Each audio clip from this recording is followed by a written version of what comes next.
One of the things that I really want to make sure that I'm doing with this podcast is to shed some light on some of the things that I'm working on in my business and in my life right now as an ambitious entrepreneurial mother. And by no means do I think that my life or how I do anything is the gold standard. I am very much a work in progress, but I want to be able to share with you some of the things that I learn along the way, because I think that it's so important to at least be honest about the things that I'm experiencing, so that if you're experiencing them too, you know that you're not alone.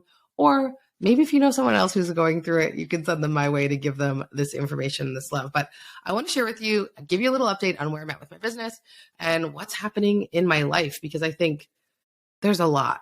There's a lot going on. There's always a lot going on. And I always say that entrepreneurship is hard and motherhood is hard, but when you jam them together, you've got yourself a bit of a shitstorm. So I'd love to share with you where I'm at, what I'm going through, and hopefully it inspires you to know that you're not alone.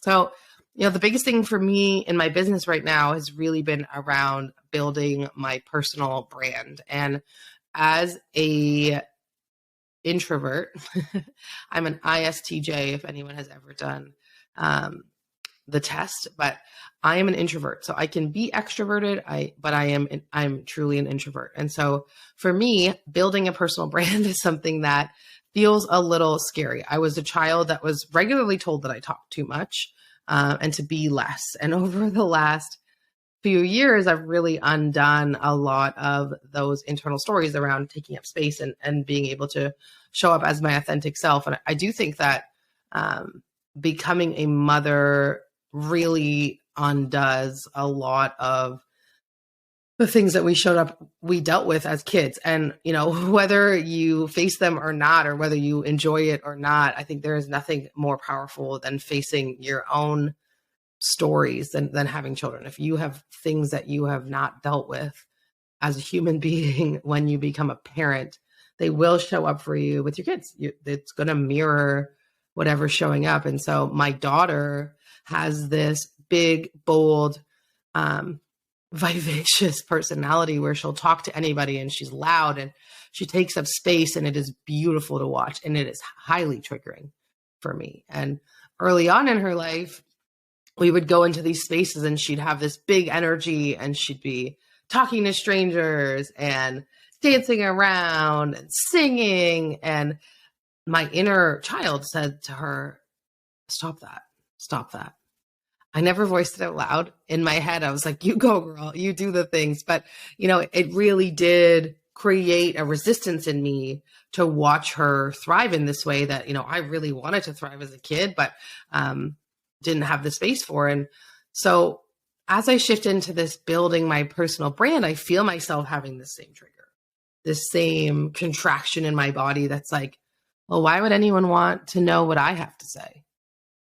So if you're listening to this podcast, the fact that you have any care of what it is that I want to say, know that I love you, because for me, I've been really open about my nervousness around this and my nervousness around having these conversations. But part of the reason why I want to have them is because I am so passionate and I feel that they're so important. So for me, when it comes to my business, it's really about building my personal brand through the coaching work that I do. And, I'm so proud of some of the containers that are in my world right now. The Ambition Mastermind, which is my high-level mastermind for ambitious entrepreneurial mothers, is magic. And there are the women in this mastermind right now, the way that they show up and support each other is beautiful. And I am a person that until really into my 30s, and I'm 36 now, struggled with female relationships.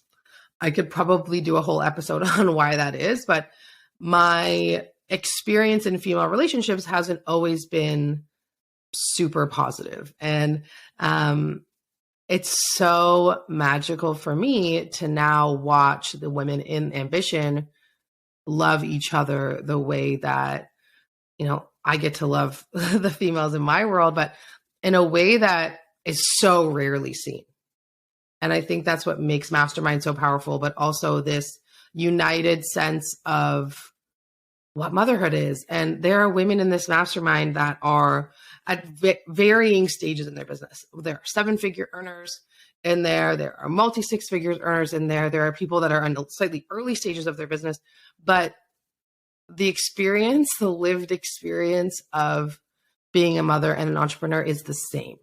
And so regardless of the size of their business, the size of their teams, how much income they're bringing in, the experience is the same, right? It's so interesting. We all seem to get sick at the same time. The kids seem to get sick at the same time. And this shared collective of what's happening in this mastermind is so powerful. And when I launched Ambition, my intention was that it would be this open enrollment program where people could join in at any time. But now that I'm seeing it, I'm living it, I realize I can't add anybody to this program right now because what's being created in this container is so magical that I don't want to shift the energy. And so Ambition is going to become one of those masterminds that opens and closes because I need to maintain the integrity of the group.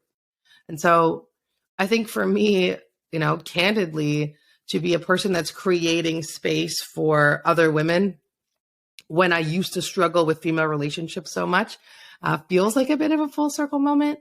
But it's something that I'm just so extremely proud of. And as I continue to build out the coaching side of my business with one-on-one clients and different programs and things like that, I'm also building my social media marketing agency. And my team has grown. I, started with one and now I have 3 people that are working in that agency. And I found myself a couple weeks ago feeling like, oh gosh, I'm doing too much. And, I think as a mother in business and as a person that, does all of the things at home, or the majority of the things, or at least feels like I'm delegating all of the things. And that's not a slide to my partner at all. He does a lot of things too. But, as the person that's wearing the mother load, it's really easy as a business owner to feel like you have to be the one that comes in and like saves everything, that comes in and you need to be needed in your business. And I was really getting myself in the trap in my agency of needing to be needed and just doing too much. And I really believe that my business is not my baby. And I'm going to do a whole episode on that topic. But one thing I was realizing is I was just getting my hands too far into it. And the women on my team are incredible. This is not a coincidence, obviously, but wasn't intentional. It just kind of worked out that way, is that all of the women on my team are mothers as well. And so, when you hire the LJ Social Agency, you are hiring a bunch of really powerful, ambitious mothers. But I realized that I wasn't giving them the autonomy and the opportunity to lead in the way that I really needed them to.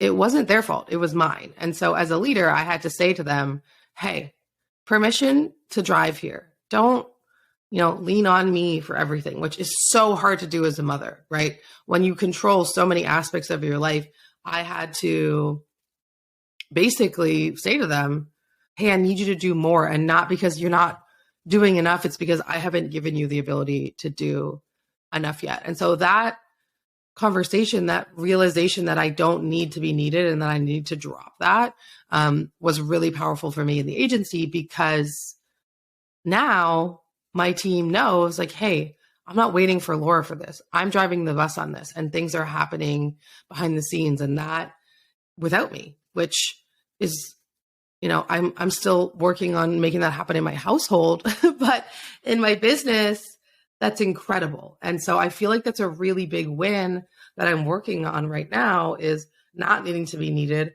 but also being willing to let go of control, because I can't control everything in my business at all the time.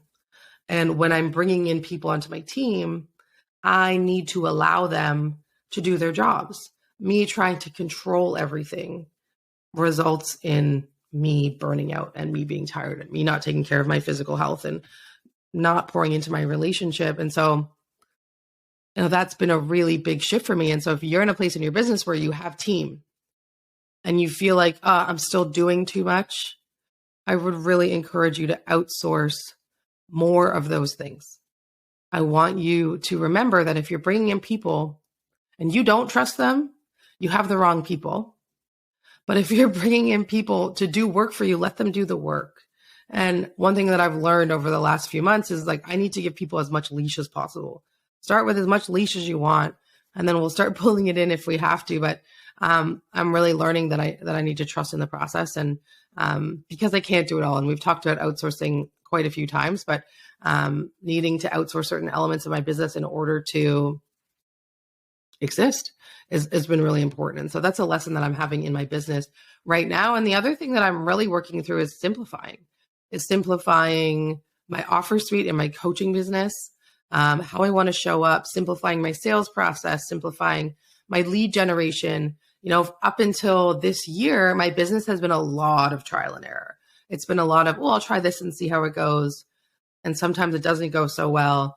But now I'm in a place where I have such massive clarity around the work that I want to do, the types of clients that I want to have in my world, how I want to show up, that it's really making everything easier. And so from a business perspective, I'm really looking forward to 2023 and the rest of this year.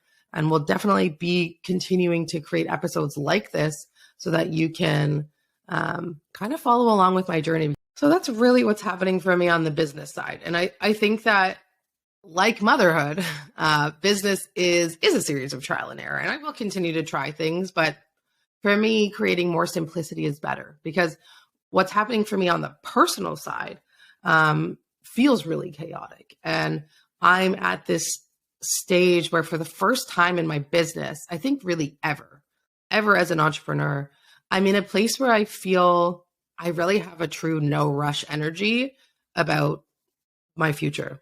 I've worked really hard to set some really powerful foundations, but at the same time, feel like I just trust. I trust in my brand. I trust in my people. I trust in the process. I know everything is going to work out. And for a person that, is an Enneagram 6 with a 5 wing and is a manifesting generator and an ISTJ, and a person that likes to grasp on and have control, for me, that's a really big shift to feel like, no, it's all going to work out. And the clients are going to come, and people are going to join my mastermind, and they're going to join the programs, and they're going to sign up for the agency. Like, I know that everything's going to work out the way that it's supposed to, because I have so much evidence of that in my life now. After being an entrepreneur for 8 years, so much evidence of things going wrong, and then feeling like in the moment it was the most devastating thing and the worst thing that could ever happen to me, but then also realizing that everything's totally fine. So, and coming back from it. And I think, that's just kind of the energy that I'm in right now, is knowing that things are going to work out. So if you're in a season of your life where you feel like everything you're trying is blowing up in your face, or things don't feel like they're going right, know that every single one of those things is a pivot, just a slight course correction for you to pivot to where you want to go. And, I hope that you'll join me soon in a place where you feel just calm about your business and your future. So that's why I'm on the business part. But I also want to share some things about my personal health that have come up over the last couple of years. And as a person that owned a gym for 5 years, being in a place where I'm physically unwell is really interesting. And while, there are so many worse things that could be happening to my body physically, I'm a person that has spent most of my life identifying as an athlete, doing athletics, and I'm in a place where my body is unwell. And so after Miles was born, after Hannah was born, actually, I was able to get back to a place where I felt really confident, felt comfortable in my body. But after Miles was born, I was really struggling, and it was COVID. It was 2020. We were all sitting at home. I wasn't walking around the gym anymore. We were bored. We were making funnel cakes in the kitchen, just trying to survive this period of time. And while I did exercise and did get back to some of the things, we had closed my CrossFit gym at the time, my physical body was really just staying the same. And I was feeling depressed. My hair was falling out. I was very cold. I was exhausted all of the time, and went to my doctor and found out that I have hypothyroidism that has transformed into some other things that I will share when I have more information. But looking at different autoimmune diseases and other hormonal issues and gut issues, and just a very long series of things that are showing up for me in my physical health. And I have been lucky because my business has allowed me to be able to afford support. And I'm working with an incredible naturopath. I'm working with a holistic nutritionist. really people that can support me on healing my body. But the process has been slow. And it's been, my son is 2.5. He'll be 3 in October of this year, 2023. And I am still going to use the in bunny ears still in a body that I don't recognize. And so I'll catch myself in the mirror sometimes and think like, whose body is that? And it's very strange because I eat well, I exercise well, exercise often. I'm certainly not as physically active as I was when I owned a gym, right? Owning the gym, I would do, 10,000 to 20,000 steps in a 2,100 square foot box. And now I spend a lot of my time sitting, although I am planning on rectifying that with a standing desk. So if you have recommendations on a standing desk, please send them my way, as well as a treadmill to go underneath my standing desk. So that is going to be my next purchase that I'm excited for. But my body is just in a place where it's unwell, and it's really had me really shaping my perspective around physical health and what it means. And I'm 36 years old, but for the last 34 years of my life, first 34 years of my life, I was a very healthy person. I wasn't dealing with anything like this. I'd fluctuated in weight as we do. And certainly in university, I overindulged in alcohol and partying and things like that. And my body bloated as a result. But certainly through adulthood, I've never had issues with losing weight and feeling confident, certainly fitting back into my clothes. And it's really affected me mentally. And this past week, I took a Tupperware, one of those Rubbermaid bins, up into my closet and started pulling out the clothes that I love that just don't fit because they stare at me in the closet every day. And they make me feel sad. So I put them away, and, I've been able to, there's some incredible people that I follow on Instagram, like Charlie Goss, who shares, style and fashion. And I've been able to, build myself a bit of a wardrobe for the body that I'm in right now. And, as an entrepreneur and as a mother, it's very easy to let physical health slip. And I still feel very self-conscious of the body that I'm in right now. And I see people that, I haven't seen in a couple of years, and maybe they know me as this other version of myself. And there are stories that I tell myself there. And then there are people that have come into my life in the last couple of years that don't know me as anything else than, the physical form that I'm in now. And so it's been a really interesting couple of years because it's the first time that I've really struggled, and I'm continuing to work with Ashley from Soulful Sprout and my naturopath to create a plan that's going to be supportive. But unfortunately, things continue to progress and I'm not getting better. I would love to say that my blood work's looking great, but it's just not. And so it continues to be an ongoing piece. And the reason that I want to share this with you is because I think as an entrepreneur, it's so easy to get in this heads down bubble of business or bust. And what I've come to realize is that if I don't have my physical health, the rest of it doesn't matter. And if you were going to tell me tomorrow that, like, hey, you could, if you were to just get rid of your business, all of your health problems would go away, which is not true, but let's bear with me on this one. I would get rid of my business because I haven't felt physically well for some time, 2.5 years. And I'm hoping that it won't be another 2.5 years, but it's something that I really want to prioritize. And I'll take you on this journey with me because I do meet a lot of women and a lot of mothers whose bodies have changed after having kids. And as someone that was a personal trainer for 5 years and owned a gym for 5 years, it's not from a lack of information. It's not because I don't know how to eat. I do. I was a nutrition coach for 8 years, owned a gym for 5. It's that my body is in a state of needing to heal, and my happiness and my health has to come before everything else. And there is an incredible podcaster. Her name's Lindsay Roselle. Her husband, Artie Custer, is the owner of Fast Foundations Mastermind. And one of the things that Artie shared with me, he and I were doing a session, and he shared with me that Lindsay's steps for how she prioritizes herself in her life. And this is something that has really resonated with me. And so I want to share it with you.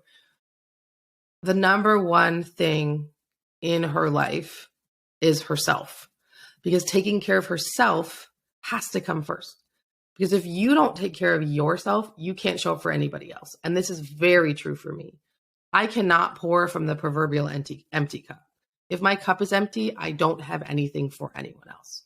And so really thinking about, okay, how do I put my kids or myself, not my kids, myself first?